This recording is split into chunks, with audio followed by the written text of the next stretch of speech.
Good afternoon. This is Professor Aminah Al-Deen with Muslim Network TV on my program, Critical Talk. We're taking a little bit of a hiatus from the politics and all of the mess that is going on, and including our former president's impeachment. And I thought I would introduce our listening audience to the Pandemic Cinema Club. We have been having dinner in the movies every Saturday or Sunday, mostly Saturday night since the pandemic began. We've watched over 100 movies and documentaries, expanding our knowledge of history, expanding our knowledge of movie watching. How does one analyze a movie? How does one see how things come together or don't come together?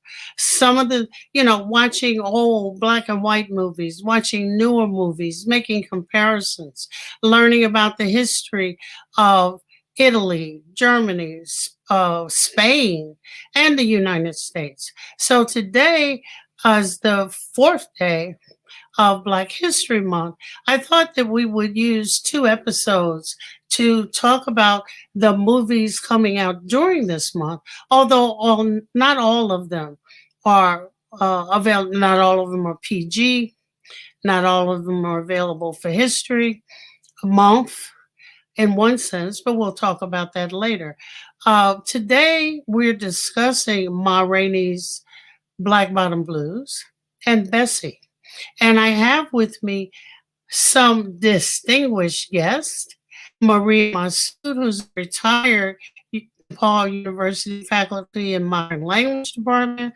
She is the Spanish teacher of all Spanish teachers. And through the years, she's reviewed articles, reviewed books. She's taught both online and in person Spanish.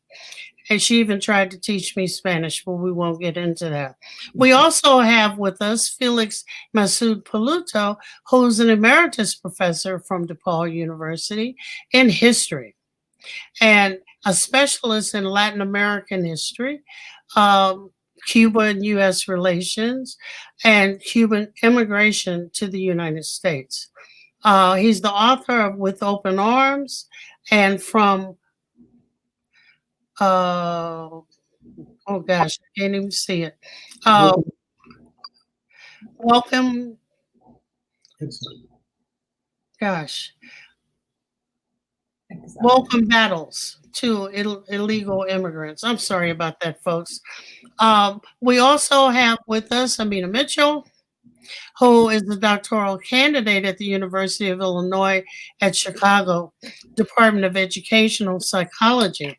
She has been both a high school teacher, she's been a high school counselor, she has worked in many fields after she completed her Bachelor of Science degree at Duquesne University, which is in and around Pittsburgh.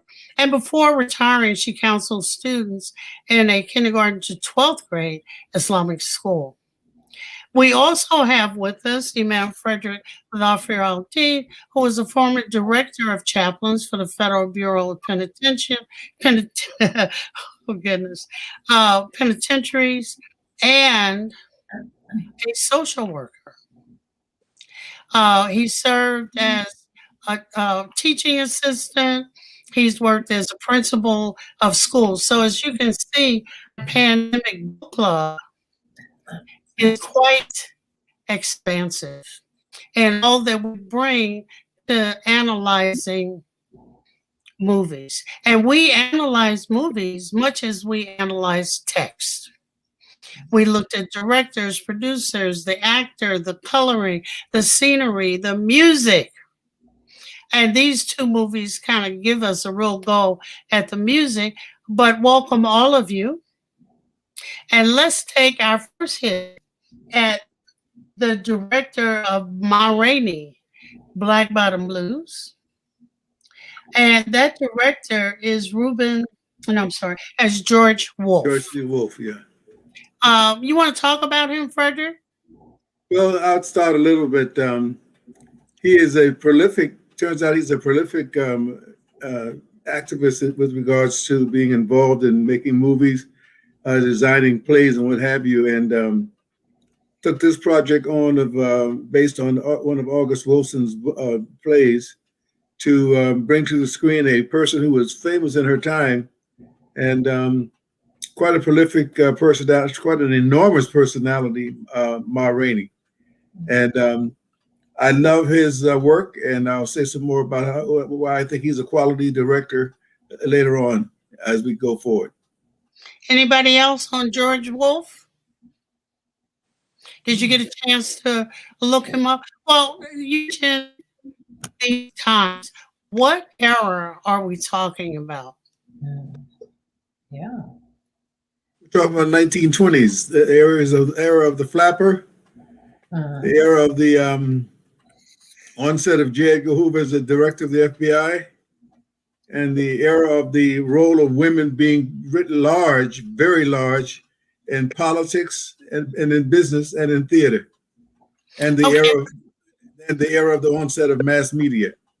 When you say flapper, for those in our audience who don't have a clue as to what that is, what are we talking about, Aminah, when we say flappers? Oh, I don't even know how to describe it. I can show you a picture of it. I know, because it's really about clothes. It was about, there was I don't know if you call it a backlash but there was a change from being completely covered with the Victorian styles into something a lot freer and more skin showing, shorter skirts, no sleeves, shorter hair for women. So those are kind of things that got the, I guess, flapper, because some of the clothes, as compared to before, were pretty free. Yeah. Free flowing. Right. Yeah, and they all seem to have lots of jewelry on them. You know, go ahead, Maria. There was a lot of blink blink, and it was the time of the Roaring 20s. Right. So everything goes. Experimentation of all types, freedoms of all types. One of the reasons they call it a flapper, to get to your point, is up until that time, late 1800s, women wore long dresses in public, and were only seen wearing long dresses. But with the advent of the Roaring 20s, the skirts, hems were so short they would flap. They would actually flap as the women moved about in public, theater, what have you. What else is happening in America at the beginning of the 20th century? What else is what? Yes. What's happening in America? Oh, we have. Go ahead. No, I say what's happening. There was a period where there was a lot of prosperity that was short lived, because by the end of the decade, everything went down with the Great Depression. There's also the 1920s. You have prohibition of alcohol, and that was a big business for organized crime. Everyone participating with one another, the speakeasies and all that, and particularly for the Black population, the African American population, you had Jim Crow was at his high point. A great deal of racism, discrimination, and women like Ma Rainey and Bessie Smith. They confronted that, and they actually. The ire against them was even stronger, because they were so successful in what they're doing. They packed places, they were making money. So it's a very crazy times. And it's also a time of the Black migration from the South to the North, right? And that really kind of cemented the attitudes of the racial discrimination. But you had all of these advertisements of needing workers in the North. You can get a job, you can do this, that, and the other. Um, so we have exciting times. Yeah. On Yeah. one level. You, On you the know, what drove prohibition? I'm sorry. Why was there a period of banning alcohol? What was driving that? Oh, the great, moral conservative, quote unquote. Exactly. Right. Moral Protestant Christianity was Right. saying, you can't be a good worker if you're drunk. Yeah. So people said, okay. So then they come the speakeasies, the juke joints, and all of these things behind the scene.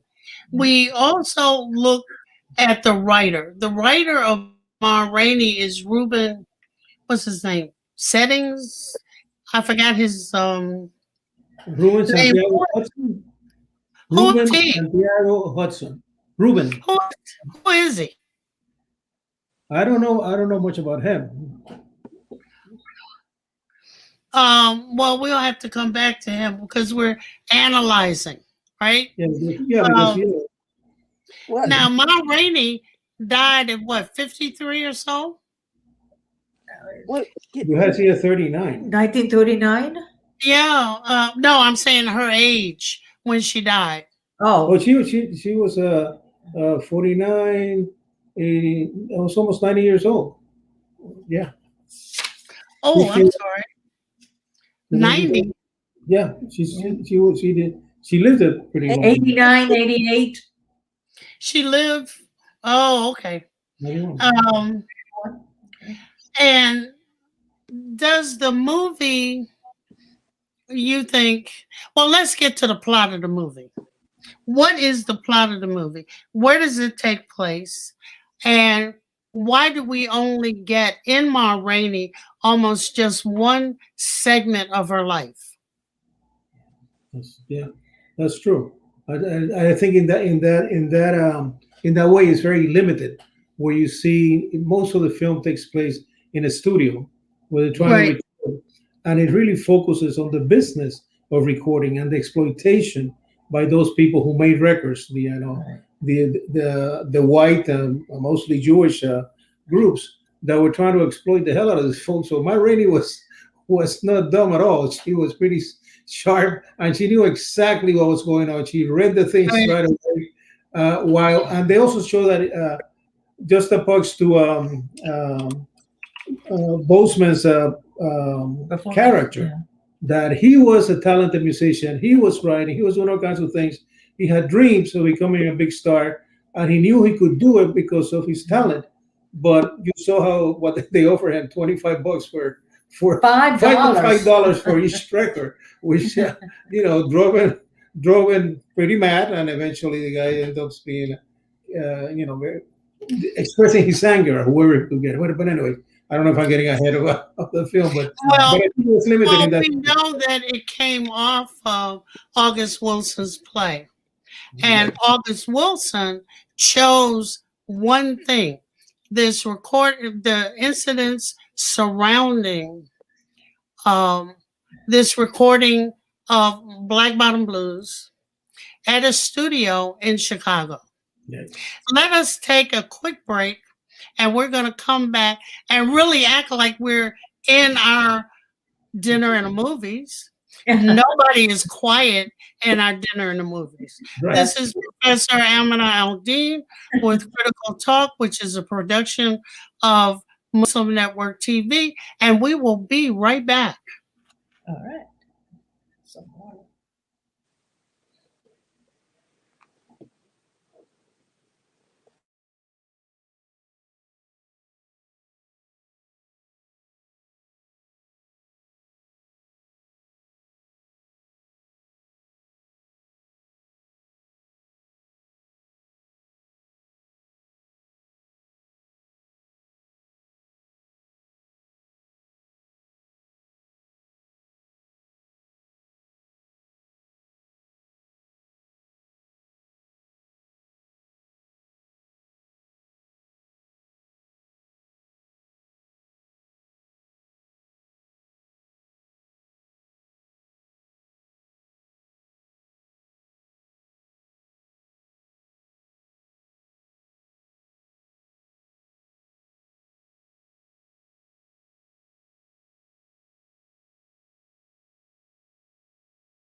Oh, I know.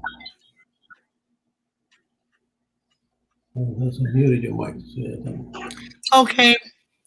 Um, I think it's very interesting that in August Wilson's play, he chose this situation. I'm sorry, can you? Okay. Yeah. It does not, we know that in Ma Rainey's life, and let's see a picture of her. Yeah.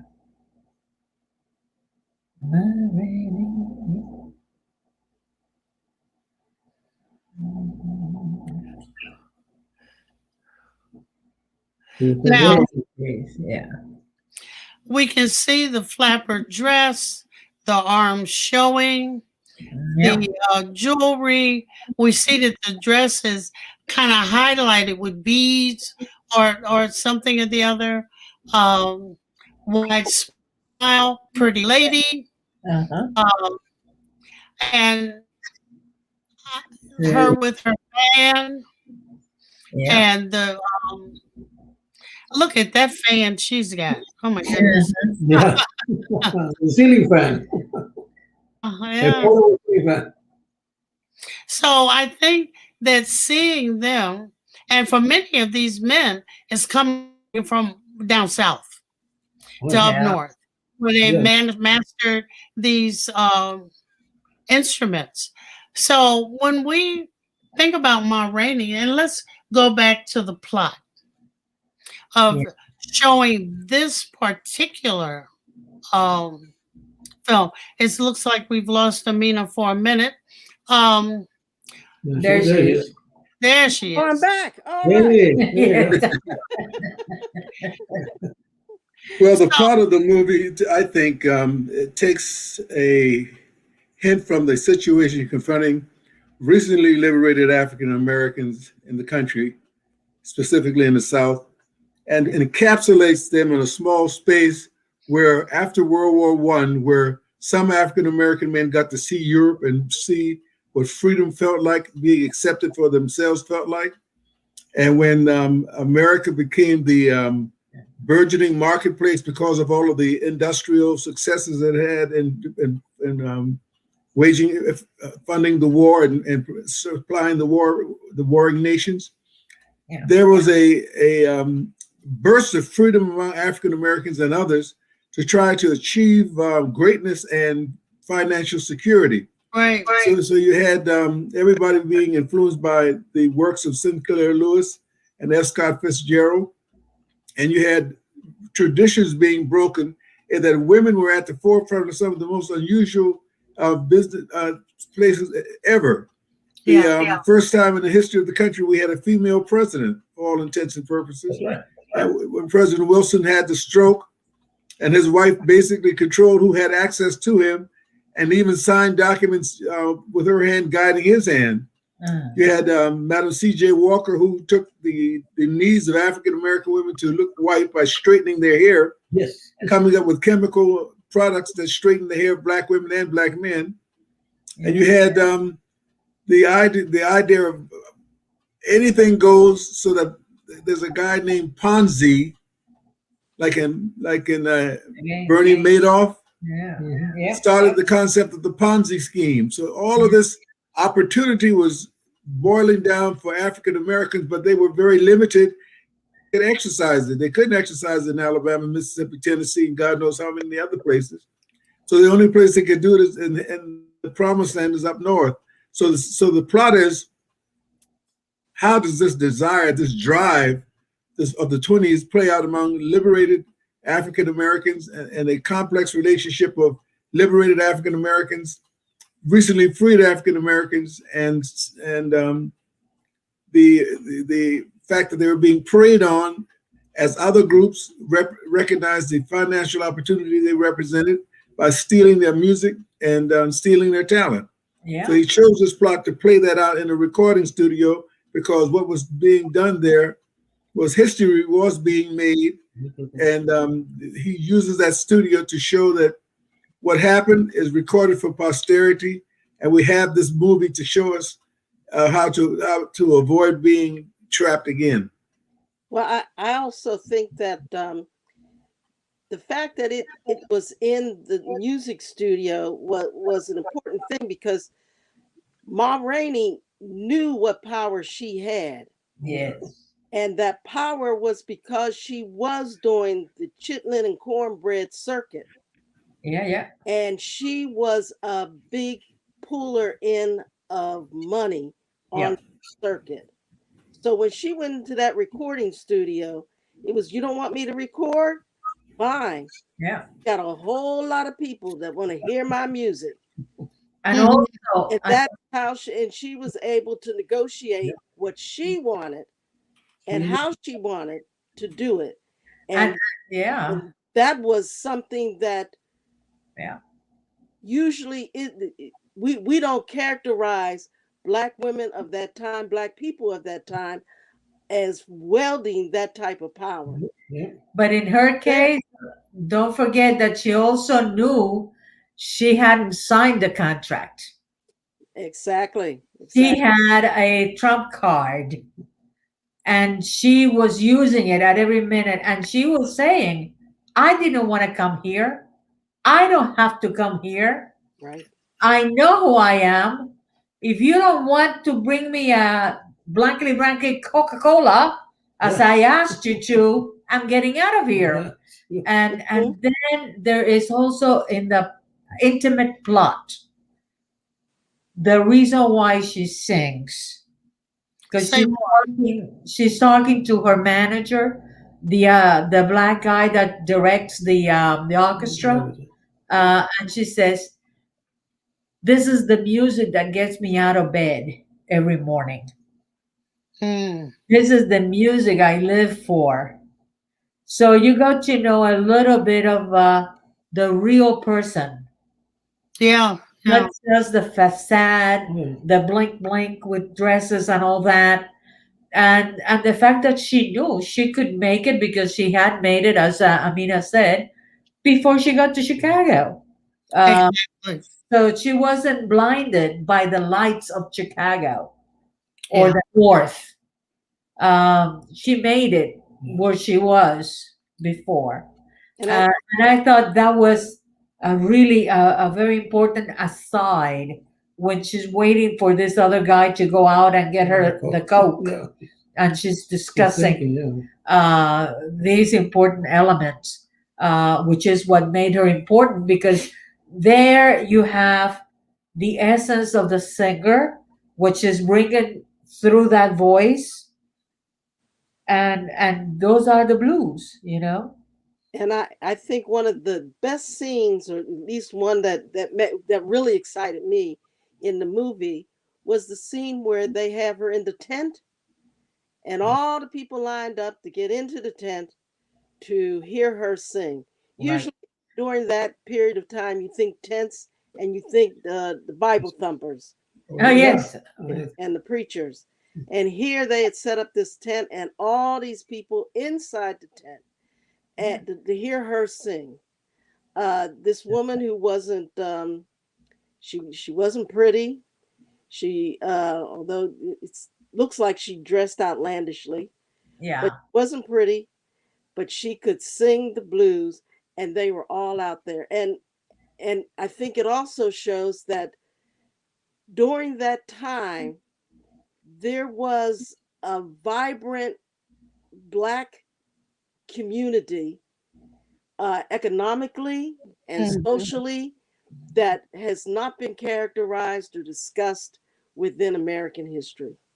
It's true. Yes. Yeah. Also, the whole thing, the dynamics of the era were so amazing, and I'm glad that Frederick brought up World Yeah.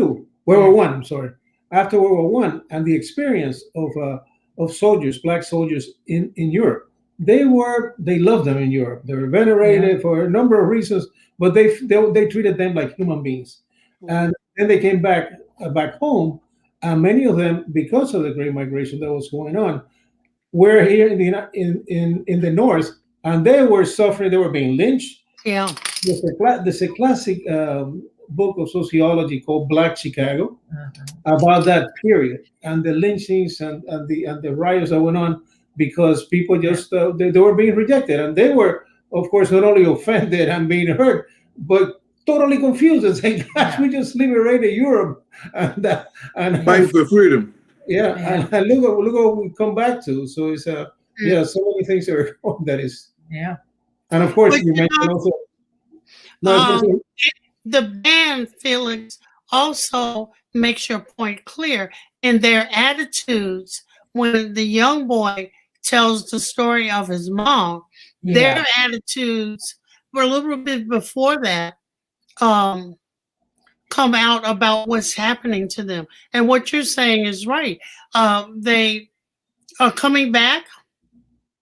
They're all of a sudden is segregated. They don't know what to do. Do I bow and step off to the yeah, curb? You know, do I act like I'm a human being? Because I now found out I'm a human being, yeah, of and that course. translates in the world. But you could hear in some of the older men in the band's voices Yeah. their little bit of storytelling, how they came to understand their now place in the world, because she's confronting people over the car accident, Yes. but at the same time demanding fix it now. Yes. Right. Mhm. Yes. You know, and during that time too, she was drinking Coca-Cola, and I think this is just at the time when Coca-Cola still had one of its main ingredients as Cocaine. Yes. cocaine. Yes. And this character of Ma Rainey fits this character that Alex Cross finds so attractive, Big Mama. Big Mama. The Oh, pronoun Ma. you mean Tyler Perry? Tyler Perry. I'm sorry, yeah, Alex That's Cross's right. character he played, and she this relationship, which was a staple in the South, being brought forward in the North, happens in that recording studio because those guys, most of the guys in the band are her boys. The nephew is her sister's son. The girl is her daughter. Well, she uses her for sexual purposes, but she takes this character of the legendary Big Mama and is played out in that recording studio to show how the social structure of the South was set up, primarily because any black man that tried to take a similar role would be immediately arrested and lynched. Uh-huh. And she wouldn't put up with from no one that the young man that stuttered was not going to be introducing her. Yeah. And they were going to take that, doesn't matter how many times, until Yeah. he felt comfortable and be able to say I get paid what for he it. and get paid for it, because she was always aware, make sure that you get your money, and he wanted cash, no checks. Right. Cash. Yes. That was smart. Yeah. Very smart. I guess she learned the lesson at some point. And Yeah, she made, and that scene was also telling industrious black men, you don't come and ride on my coattails and take what I've got and make a living for yourself. If Right. you want it, you have to leave it. You have to do what I did. You have to go out and earn it, and you can do anything you want to. In this spot, I am the boss, and he had to learn that. That was a lesson he was supposed to have learned, but he never gets a chance to. That's But right. yeah, exactly, because he's trying to play up around her. Yes. You know, he wants to cut his deal. He Yeah. wants Bozeman wants to be somebody that's important, but he also represents the new meeting the old. You know, people want to dance now. They just want to sway and listen to the music and have it reminiscent of their times. They, you know, and we have lots of periods like that where the old, represented by Ma Rainey in a way, is saying, no, no, no, no, no. I worked hard for this. I am out there. I'm making money. People come to see me. People want to do this with me and the other. And she also sees this, what we generally call a young whippersnapper who is going to move her off the stage. And we see that scene where he jumps out with his trumpet and she shoots him a look that could knock you dead. Yeah. And calls him, that shouts him down. Oh yeah. Oh yeah. But It this was period of time too was a time where everybody seemed to be taking advantage. Woodrow Wilson's wife took advantage of his situation to allow herself to exercise her power. Madam C.J. Yeah. Walker took advantage of the condition of hygiene condition of African Americans to say, I can make it better. And then Marcus Garvey, who's milling around during the time, was saying, look, if you don't like it in the South or in the North, here's another option. And he offered them that trip to Africa, going back home. So a lot of people taking advantage of that situation. I'm going to take another quick break, and when we come back, we're going to drag Ma Rainey into Bessie Smith's story. This is Professor Aminah Al-Deen with Critical Talk, which is a production of Muslim Network TV. And I am here with members of the Pandemic Cinema Club as we look at Ma Rainey's Black Bottom and Bessie. We'll be right back.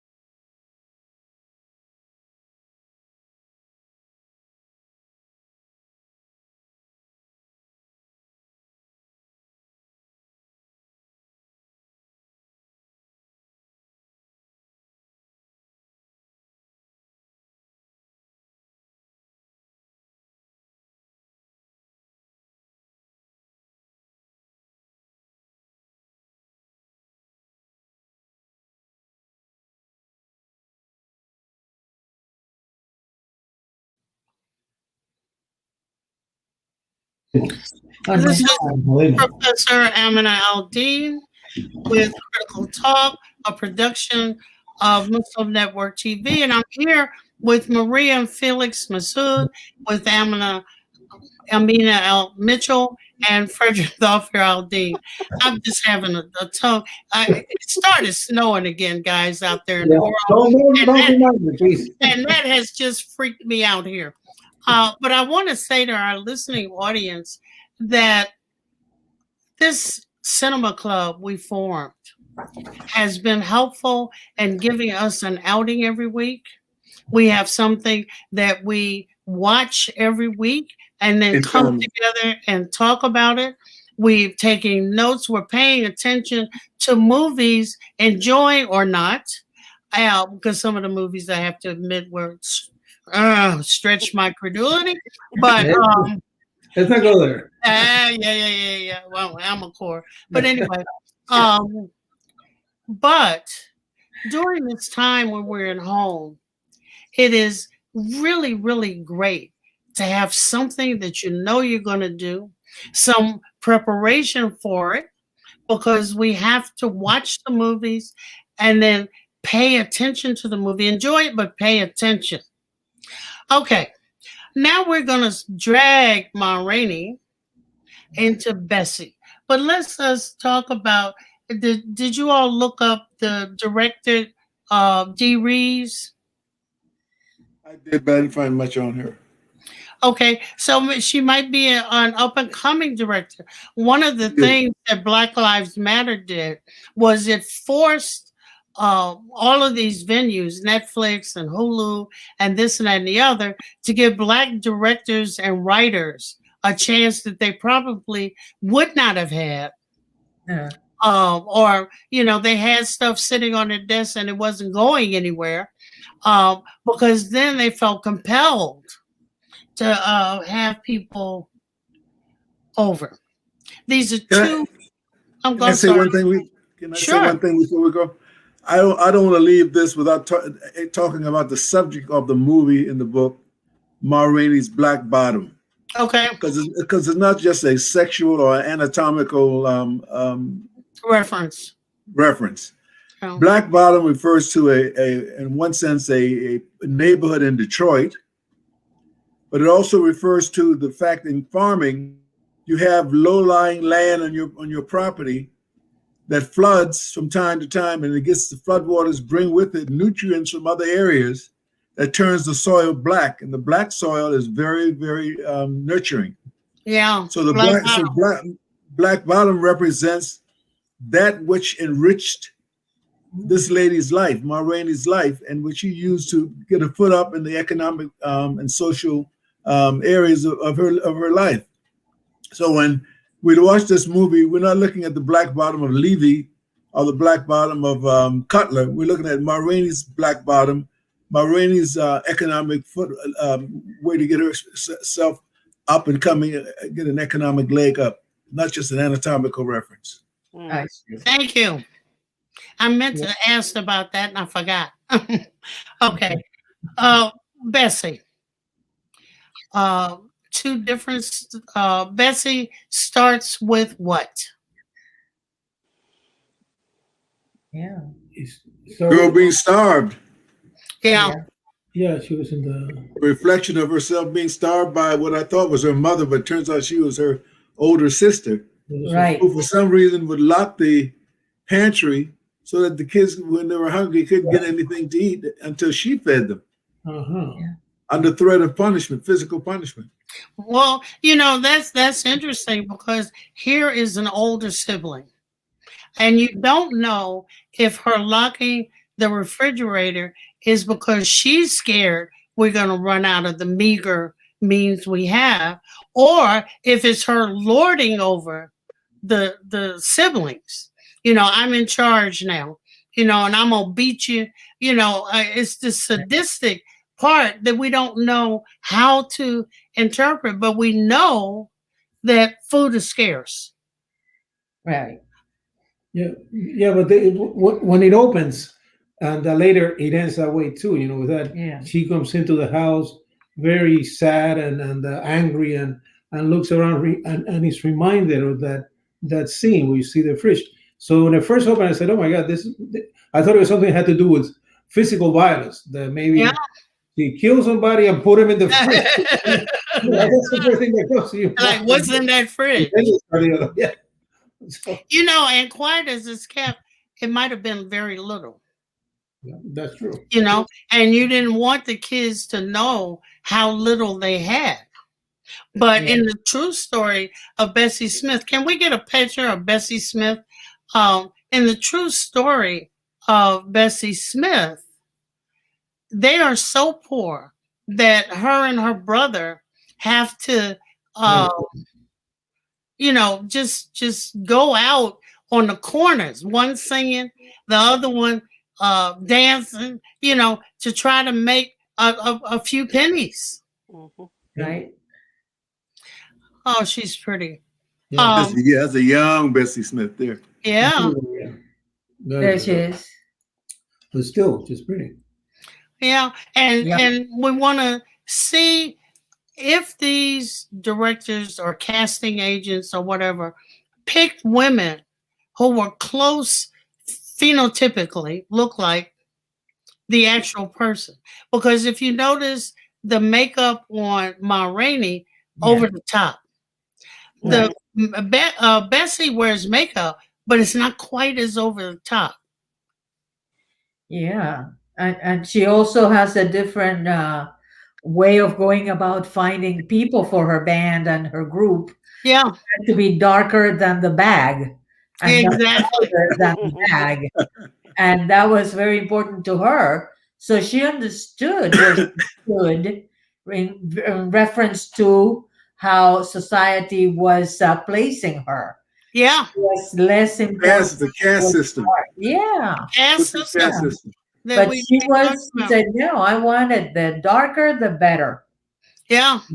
Which is a political statement. Yeah. If nothing else. So we have Bessie, who comes to see is not being successful on her own.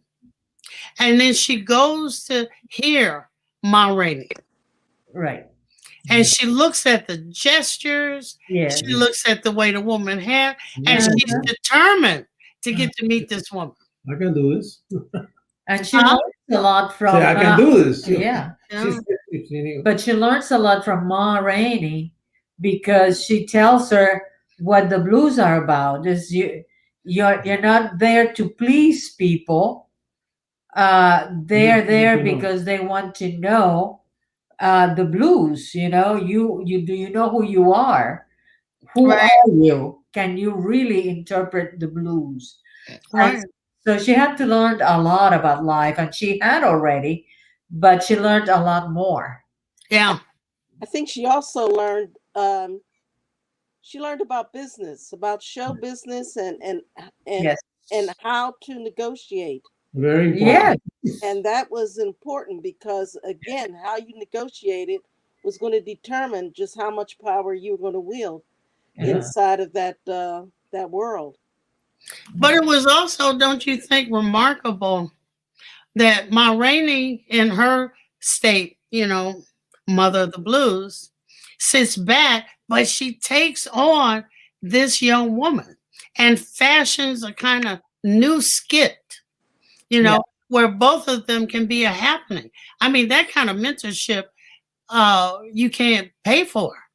Yeah. And this is something that in the movie Ma Rainey's you don't get, that she was Right. willing to be Exactly. open Yeah. to tender to someone else. On the Oh, contrary, very selfish. very Her yeah, mother was a very selfish Yeah. person. Rainey, I think, knew right at the beginning how talented Bessie was. yeah. Right. And that's why when she started, she said, "Well, she can really make it, and she can also shadow me." So that's why when they had that confrontation, when she throws her out, and she said, "Give me my shoes back and get out." Yeah. And I said, Right. and then you don't hear anything else about the confrontation to the very end. Right. They reconcile, but she was sending her on their own. Go out and make it. You can do it. And she actually told her early on, Yeah. and then just said, "Oh, just Yeah. go, because I don't." She will be the competition for her, that she did Right. not want to. And But I she knew that she was going to be successful. She was not sending her to fail. She said, "You make it, kid, but away from me." Yeah. And Yeah. I think So, that's something about Ma Rainey's character that needs to be played up. She Yeah. was a very giving and nurturing mother, after all, to fit that Ma designation. She was very caring. She just felt that people needed to do it in the right way. And that meant showing her respect and being patient. Uh-huh. so what is the plot? There are different set of choices made in Bessie that were made in Ma Rainey, because Bessie, we get a kind of scope of living.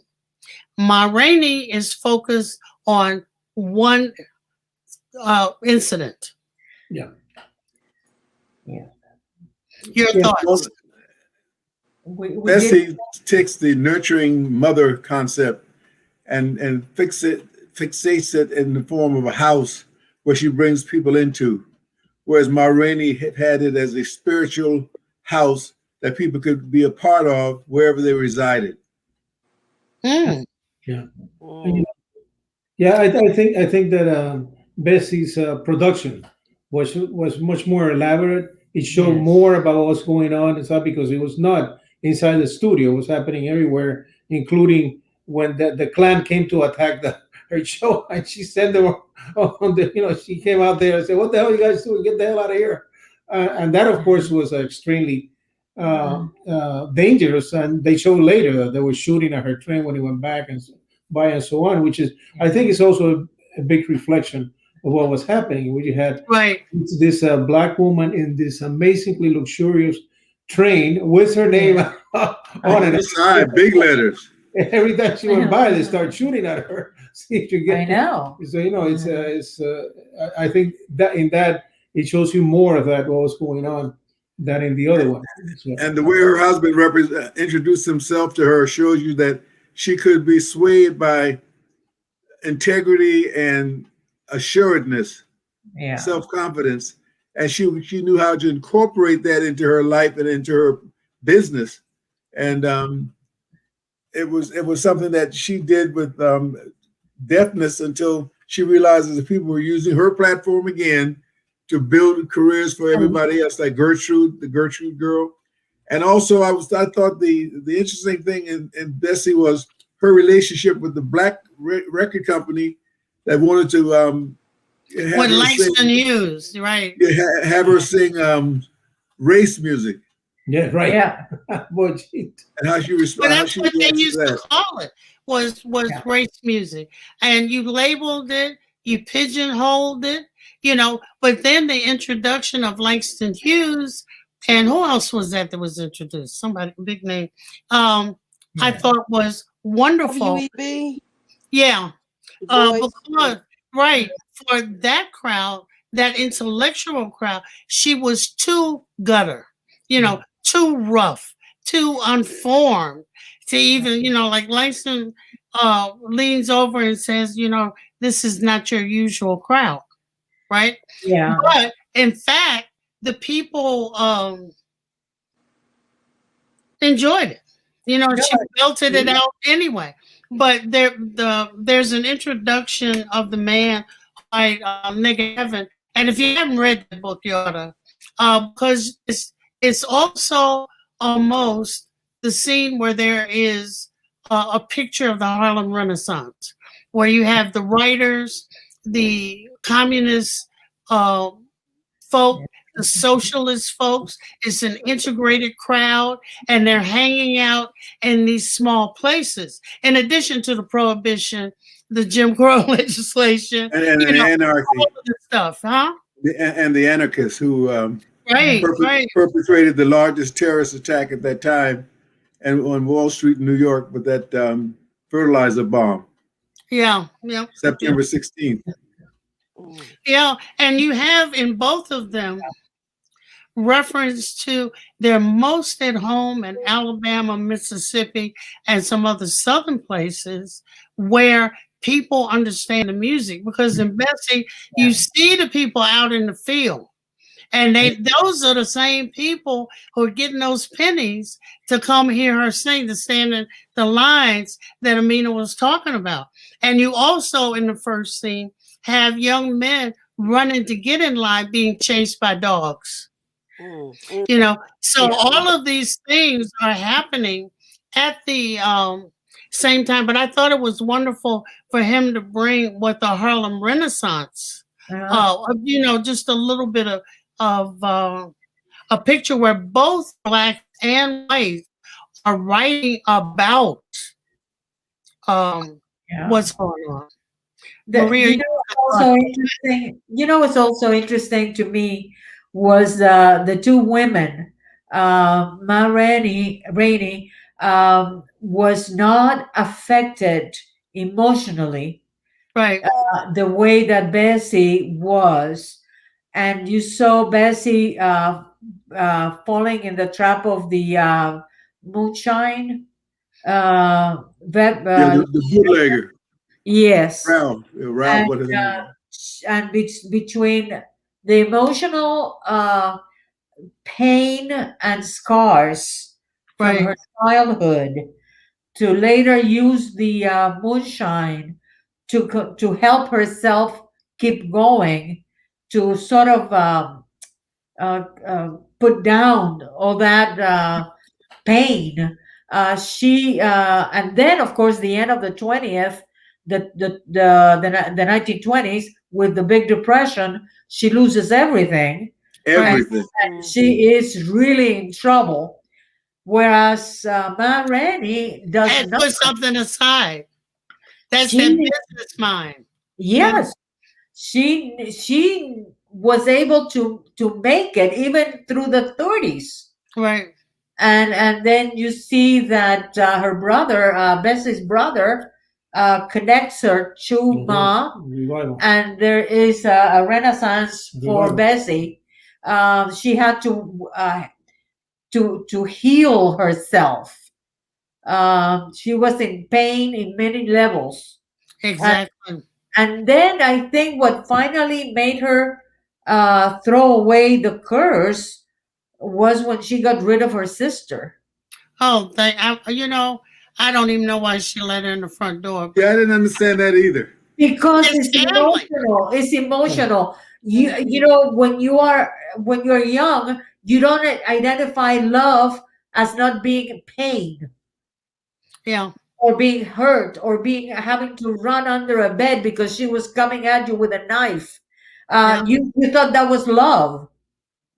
And Yeah. it takes a very strong character to say, no, she didn't really care for me, Right. But, to but drive her away. but But didn't the sister say when she was leaving that she was very proud of her? yes, but the devil wears many faces. Look at the Congress today with this Taylor Uh-huh. Green saying that she didn't mean to say what she said, that she doesn't understand what QAnon is. I mean, it's Uh-huh. unbelievable I how know. far these people go. So, the devil wears many Yeah, masks. And Okay. especially Um. Well, I think we're all saying that you watch Ma Rainey first, and yes, then you watch Bessie, and yes. they tie in. We're almost at the end of our time, so I'm gonna give each of you an opportunity to do a 1 minute summary of both movies put into one. So, Amina Mitchell, go. Okay, well, I think that both of these movies go very well together. Mhm. And if I think that the the production of Ma Rainey uh, and the Black Bottom Blues was inspired by what was seen in the movie Bessie. That little segment that is Ma Rainey uh, made them curious about who she was, and somehow all of that came together with Austin Wilson's play, and there you have it. So I also think that it's a portrayal of the life of Black people in that era, that 1920s era, that we really don't see that much of. We know about Jim Crow. We Yeah, know how horrible that was. We know about sharecroppers, yeah, but we don't see the joy. We don't see the power. We don't see the ambition of those people. And I think that's what both of these movies do very well. mhm. Okay, Maria and Felix. I think we basically agree. Everything you said is you put it very well. I mean, Yeah. thanks. And I think that that's the real value of both films because it does capture what's going on, and Yeah. how is a liberation of black entrepreneurs, women entrepreneur who Right. were very smart and was going against all the odds, and they get that succeeded. So that Yeah. was liberating not only for them but for everybody else. Everyone that saw that. So and by the way, one of the things that the nominations for the Golden Globe just came Yeah. out, Okay. and Ma Rainey's film was totally ignored. Nothing.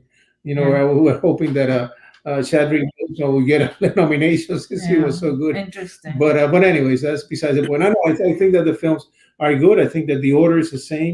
To see Ma Rainey's uh, First. first Yeah. and then see Bessie, and you do get that balance because, of course, Mhm. the Ma Rainey's is based on a play, and it's Mhm. just the stage, that studios where most of the action takes place, and Yeah. and the other one is able to expand more. But anyways, I think my Just 20 seconds of something. To me, the important thing is that the movie is not just about a particular thing, but it's multi-layered. And you learned about the music, the business, the relationship between musicians and the leader, and it is on and on and on. And it was so well done that nothing was in excess, in my. good. Mm-hmm. Mm-hmm. I Okay, Frederick, last word. everybody has a black bottom. And if we develop it and protect it and nurture it with those who are going to be respectful in helping us pursue it and develop it, we should allow those associations to exist. And the critical thing that has to be done is that the black bottom is as fertile as you think it can be.